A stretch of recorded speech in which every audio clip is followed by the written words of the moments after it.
This video is going to ruin everything you thought you knew about retirement. All right, y'all, let's talk about retirement. Because apparently the plan is work 40 to 45 years, save money the whole time, and just hope that the stock market behaves. Hope inflation chills out. Hope you don't have any medical emergencies. And I guess hope Social Security still exists. And then at 65 years old, you finally get permission to sit your ass down. And when I got a chance to really sit with that, I'm like, bro, that's really the plan? That's what we're running with. Because if that sounds a little stressful to you, congratulations, you're paying attention. And listen, I'm not here to say retirement is impossible, but I am here to tell you something that most people never realize. The retirement system we have today is not the system America originally had. The rules changed. Boy, did they quietly. So in this video, we're gonna cover 4 things. Why retirement used to be guaranteed, why corporations changed the rules, why the math for retirement today kinda sucks, and what people who actually build financial freedom tend to do differently. Because once you understand how the system actually works, you just might realize something. The goal might not be retirement at all. But before we even get into it, hit the like button, subscribe to the channel. This is your boy, Healer of Wallets. I don't do this for my health. I do this for your wealth. Part 1, retirement used to be different. Here's the first thing that might surprise you. Your grandparents' retirement plan was actually way simpler than yours. You didn't need 12 investment amps, a retirement account, and a financial advisor, and a YouTube playlist called How to Retire Before I Die.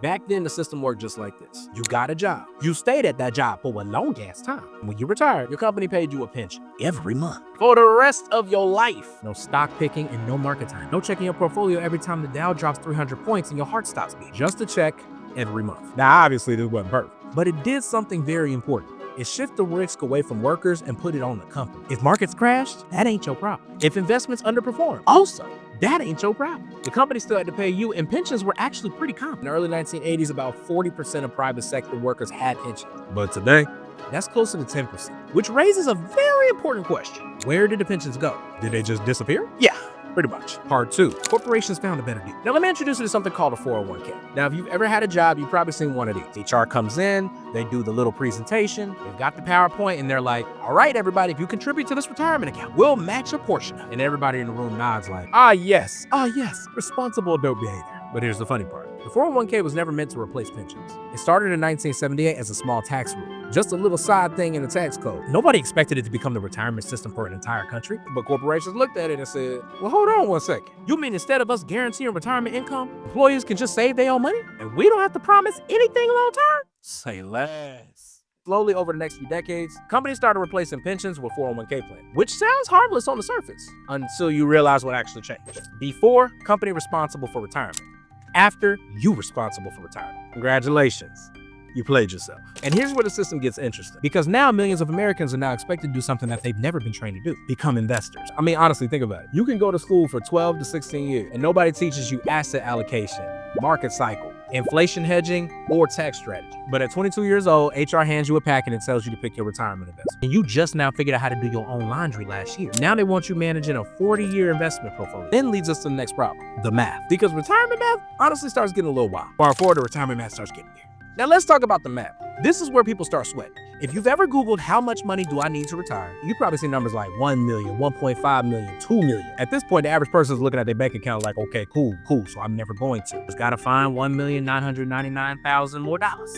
No big deal. Let me just go check the couch cushions really quick. Maybe Jeff Bezos dropped something. But here's where the numbers come from. There's a rule in retirement planning called the 4% rule. The idea that if you retire with a big pile of money, you can draw about 4% of it each year without running out too quickly. So if you retire with $1 million, you could withdraw $40,000 per year, not per month.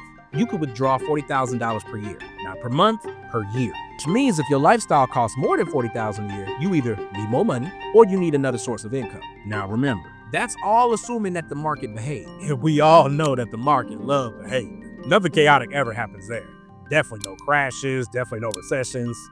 Definitely no moments where everybody opens up the retirement accounts and go, oh, yeah, that's not good. And here's where things get even more uncomfortable. Because according to the Federal Reserve, the median retirement savings for Americans in their 60s is about 200K. Not a million, not 2 million, 200,000. Now let's do the math again. Using the same 4% rule, 200,000 times 4%. That gives you about $8,000 per year. 8,000, which is basically groceries, a few bills, and maybe one slightly disrespectful vacation in Florida. Clearly, the system is assuming that other people are going to have other sources of income, right? Things like Social Security, part-time work, maybe downsizing homes, and of course, always the go-to, help from your family that also ain't got their finances. Which is why you see something interesting happening in America right now. A lot of people just aren't retiring. They're just working less. You see someone say, yeah, I'm retired now, but then find out that they're still working either 2 days a week, consulting, or helping a family business, which honestly, might not be the worst thing in the world, because sitting on the couch watching daytime TV for 25 years might actually drive you insane. Part 6, the retirement industry is massive. Now here's another piece of the puzzle. Retirement is also a huge industry.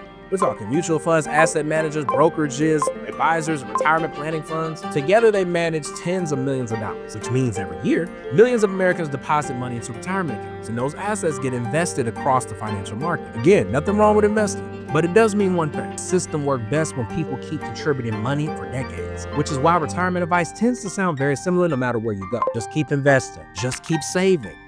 Just stay disciplined. And honestly, that advice isn't wrong, but it's also not the full picture. Because if you study people that reach financial freedom earlier in life, you start to notice something. They don't rely on one single retirement account. They build multiple income streams, businesses, rental property, investments, royalties, side hustles, cash flowing assets. Because when income continues to come in, you're not depending entirely on a savings pile slowly shrinking. Instead of asking yourself, how much money do I need to stop working? They ask a different question. How much money do I need until work becomes optional? Now that's a very different mindset. But this leads to a bigger conversation, because retirement was originally designed for a very specific type of economy. An economy where people worked one job per decade, companies guaranteed pensions. And let's be honest, life expectancy after retirement wasn't very long. But today, people change careers, start businesses, build side income, and invest differently. Some people don't want to fully retire at all. They just want freedom. Freedom to choose their schedule, freedom to walk away from bad jobs, and freedom to spend time with their family. Freedom to work on things that they actually enjoy. That might be a better definition of wealth than retirement itself. So if this video ruined everything that you thought about retirement, good. Because the goal isn't fear. The goal is understanding the system. Once you understand how money works, you can start building your own strategy instead of blindly following someone else. So this video helped you, but what do y'all think? What age do you actually think you're gonna retire at? And what does your retirement plan look like for you? Are you sitting at home watching Bad Girls Club reruns? Or is it just more freedom away from a 9-to-5 and a side hustle? Drop your comments down below, and don't forget to hit the like button and subscribe to the channel. Share this video with somebody that's trying to figure out their financial future.